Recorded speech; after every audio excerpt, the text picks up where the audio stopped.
great mental exercise. Thanks a lot for all the opportunities here. Thanks for that. Thanks, everybody. And thanks, Geshe Michael, of course. And there he is, the mustache, the man, Juan Hasso. Are you, Nick, are you still in Maui? No, I'm home. Okay. Good But to you see look happy. I am happy. It's proof that you went to Maui. Yeah, okay. I also had questions for Sugeng, but there was no time to do them. So maybe I just do the questions without expecting an answer. But in case of any of you knows and want to tell me, I still unsure about why makes my lower middle way why is higher than mind only, because I'm still struggling with that. When we say about this thing about 50-50, it sounds very solid, and I think then why is higher? But the other one is that I just want to make sure that the doors of senses are the objects, right? Like the doors of sense of the eye is like visible form, for example, and the like. But anyways, we'll talk about that later. I have to report the news, and there are great news. So I would like, yes, thank you so much today. Marina is here with us. Thank you, Marina, for all your help. So she's in vacation, and today Gina is going to help me. But I see something weird with the TV. What may that be? Thank you, Tim. He's the boss of the tech tables. Well, the grandfather of the tech tables. Thank you so much. Okay, so let's get going. What's going on? First picture, please. Earl, Sarah. As strange as it may sound, every day there are more married. They are getting married all over multiple times. They are having their many honeymoons everywhere. Super, super happy. We just got one of the pictures of the last wedding I hear about, but there are more coming up. And, you know, our sources report that Ben Kramer was there and he had a great time. So I really don't know. I don't know. I just saw the picture. We're still investigating. Where was it? Color Albuquerque. And you see how happy they are. Ben Kramer is super excited about it. And they are too. So thank you so much. They are coming soon. Maybe in like about a week or so, they may be coming to start using their new house in BOC. And then he's gonna be, opening his living in Arizona by producing this wonderful event, Bhagavad Gita 2. Is the next picture, please. It's gonna be soon. It's like sooner than you think, maybe 3 weeks from now. So get ready.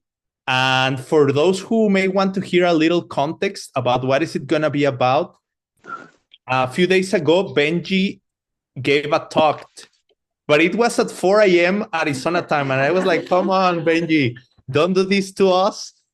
Think of us. I mean, I was not going to say because I don't want to lie, but imagine like if you were doing a strict 10 to 6 sleeping, then you will miss it. So here is for all of you that would like to watch it. You can follow the QR code and watch the recording.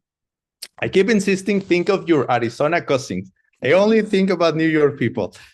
And then after this, okay, so it's to prepare. Then we have Bhagavad Gita. And then after Bhagavad Gita, DSCU is having their next program.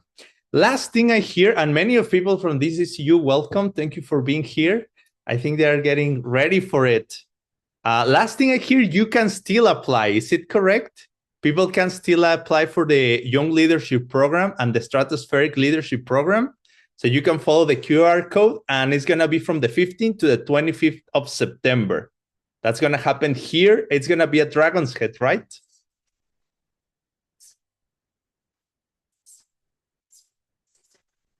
Okay, so you sign up for the whole 2 years, but this is maybe the first session of those 2 years. second session of those 2 years, but they can still join. Correct. And a concert. Perfect. Last chance. Last chance. Oh yeah, okay. And a concert that Rob Haggerty is just promised. Next picture, please. Also, Innovation Retreats is having a program in Diamond Mountain. This one is gonna be in in October. Similar dates. It's funny to me to see also 15th to the 24th, but October. So don't get confused. One is in Dragon's Head, the little baby of Diamond Mountain, and the other one is in Diamond Mountain. Well, just okay, it's the brother or sister or something. Okay, just because it's younger, but not that it's sister. Not because it's smaller, but because it's younger. Maybe it's newer. Okay, and then after that, we're gonna go to Sedona College of International Management, starting on the 26th to the 25th. Wait, September 26th to October 25th. It's almost like 1 month because it's the new modality where you can take time to keep doing your responsibilities and at the same time get certified. This time is gonna be level 1, so it's a great opportunity from the 26th to the 25th or 27, 26, depending your time zone. And finally, let me see one more thing. Oh, yeah. After that, it's just a quick run through the next 2 months. We're going to Phoenix. That's going to be very fun. October 24th to 28th on the 3rd of the episodes of preparations for the Diamond Way series coming up on 2026. And also today, last Saturday, no, it was Monday. We hear this sad news that Olena Guzzi, a great person, I didn't have the pleasure and honor to meet, but I've been researching about her, and apparently she really was a great example. And sadly she passed last week, and we wanted to honor everything that she has been doing and all her life and work. And today we have with us Tim Lowenhaupt. He's helping me to lead this conversation, and we invite some of her main teachers, Peter and Maria, and also collaborators from YSI, because she was very close, volunteer and helper to Five Houses, YSI, and many other organizations. I would like to ask to the tech table if you could help us spotlight Peter and Maria, Karina, and welcome, Tim. Hi, Thank you for being here and helping us to celebrate her life, her work. All right. Do we have everybody online? There's Karina. I hope so. Oh yeah, Peter says I'm here. Yeah. So we just need a spotlight. There we are. Hi, Peter. Hi, Tim. Thank you. Hi, Karina. So we wanted to take the hi, Maria. Hi. Juan and I were talking after Monday, and we decided that we wanted to take some time to talk a little bit about Elena and who she was in all the organizations. She was very involved and highly respected, and many people knew her. And so I just thought I think it'd be really wonderful for all of us to celebrate all the cool things that she did and how she contributed. So, I was thinking, Peter and Maria, like I met Elena in Vienna many years ago, outside of Vienna, actually. And we were having a private teaching together. And she and I couldn't talk. She didn't know English very well. And I didn't know Ukrainian very well. And, but we talked with our eyes. She had this beautiful way of serving. And she had this way of, she just looked around the room and she knew what everyone needed before they knew they needed it. And she just would get up and take care of people. And it was amazing, for me, was a beautiful example of a student and also how to serve people. She never asked for anything in return. She just helped. Mm-hmm. But Peter and Maria, I know that you knew her very well as a student and as involved in many of your organizations. And I'm wondering if you could share a little bit of what she did. Thank you, Tim. I start, Peter? Yes, please. Otherwise, time runs out. I know we have like 2 minutes. There are really a lot of things can be said about Elena. She really, like you said, Tim, she had a big open heart. She was such a loving and serving lady being. You know, I remember one time we were teaching in Kiev, and Peter was on stage. He was teaching difficult teachings on emptiness, and I was translating for him. And then in the break, Lena comes to me and she gives me a pill. I'm like, what is this? She says, that's aspirin.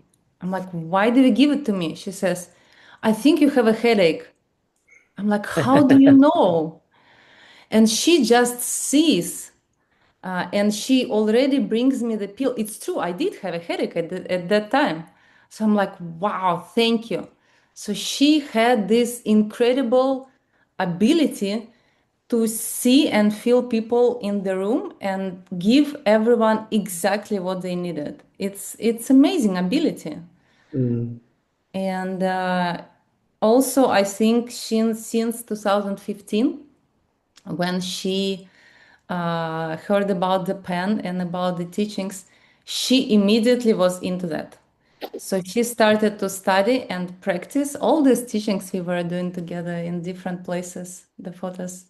Now, And can I she have finished a all 18 deeper philosophic courses, which is a lot. And then she was studying the Diamond Way with us. So she was a very special student, friend, and she had very special experiences, very special meditations she shared with me. So I really would like to believe that it was not just normal death. I think she had some special experiences. And I really would like to believe she went to a very, very good place. And right now, hopefully, she's watching us and smiling. And we had some teachings today in Vienna, actually. And we made some special photo of her and we put with us at the teachings.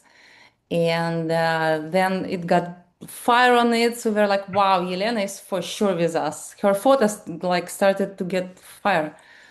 So she's definitely very special, and I feel like her spirit is with us somehow, and she's happy, she's good. That's my feeling. Peter.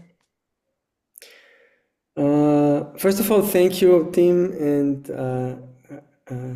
Hasso, Juan, and everyone for organizing and thinking of her. We pretty soon called her Jumper, actually. She was, and she earned that. The story with Marina and the aspirin was one thing, but I remember also she couldn't speak with me much either, Tim. So, but when we were in Kiev years ago and went through those 18 courses, she was the organizer before Max, and then also with Max, and she was beautifully stubborn, and she got things done. When you when you need to organize things, you have to have a certain energy and a certain power, and she had that. And she was jumper because she always saw where people looked at, and she gave people what they wanted. And then when this war started, we had a call, and I tried to say, why don't you move? And she said, no, I want to stay in Kiev. I want to protect the place. And she stayed there with the red Jetsun Kappa book, which was kind of a way of grounding us and saying we're going to continue those courses, which we will. We talked about this in our event today. I think when you're around these teachings enough and a lot, and I think when you manage to get into one of those amazing initiations that Geshe Michael created, my level of worry for those beings is not very big somehow. I think we should worry of people who have never met the Dharma. Rightly so, I believe. But with Elena as well, it's difficult for me to be only sad. somehow, strangely. And it doesn't have to make a lot of sense, but I know we'll meet again, and I'm very proud of her. Thank you for sharing, both of you. Karina, I wanted to ask you, I know that Elena was also highly involved with YSI as well. And I wonder if you could share a little bit about her work there. Yeah, thank you. I would love to. I think a couple of years ago, she reached out to Konila. She and her friend Tatiana, they wanted to help people of Ukraine, with those who lived with trauma, fear, and pain of the prolonged war actions. So because of that vision of her, because of her compassion, YSI partnered with a lot of experts in trauma, and they have created a free course for Ukrainians to help them overcome PTSD and all of the trauma issues. And this program is still running. It reached over 100 people. So I'm sure that will continue to be used for many, many years to come. But she didn't stop there. She had a bigger dream. She wanted to help. She wanted to bring the wisdom of Lady Niguma to the people of Ukraine.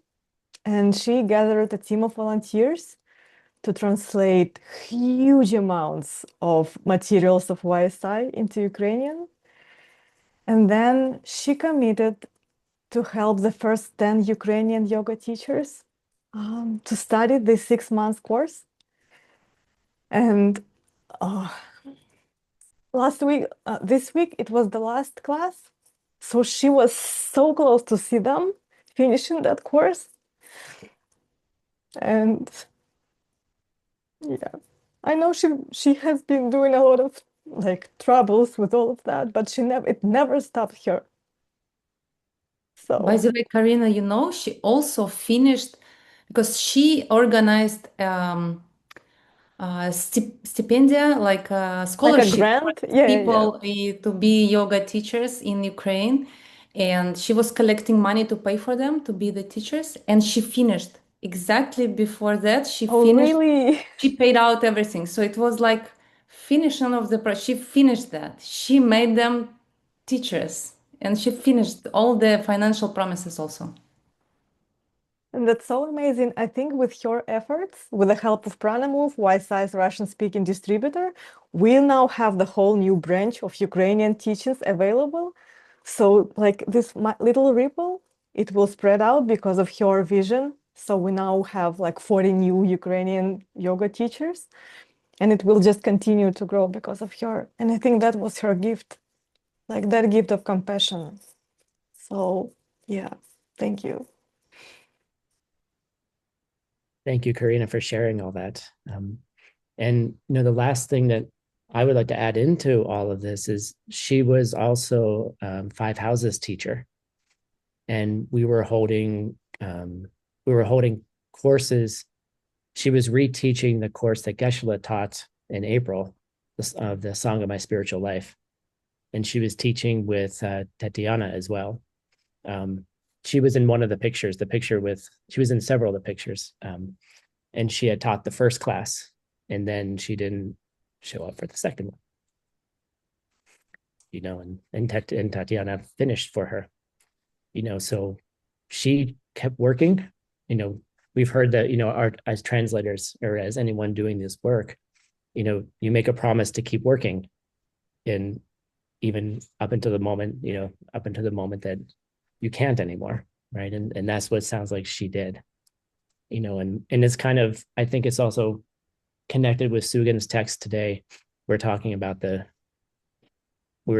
transition, right? And they say that in the transition time that she can hear us. And so I think sharing all the stories, she was loved, she was cared for, she loved us. And, Peter reminded me, we called her Jampa. She really took care of everybody. So I don't have a worry about where she's going next.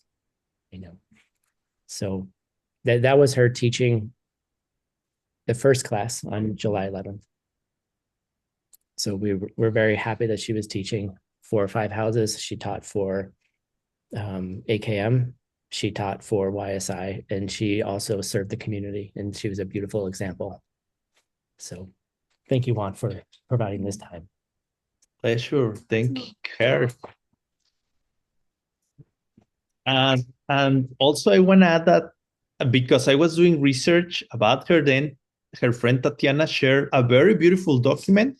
It's like 10 pages of different people who wrote like sentences or thoughts or paragraphs for her.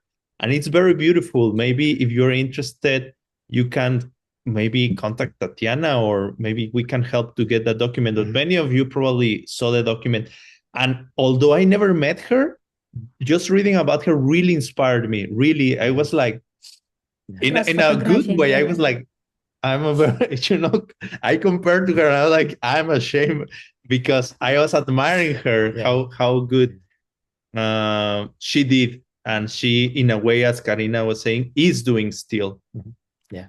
So we want to wish her the best. And yes, my hope is that somehow she can partake of this celebration of her life and her work, and keep inspiring us. Really, if we can all take a little bit of her example and be better, it's even more, we help her to keep a presence even in the present, which is very interesting. Can the past affect the present? Okay.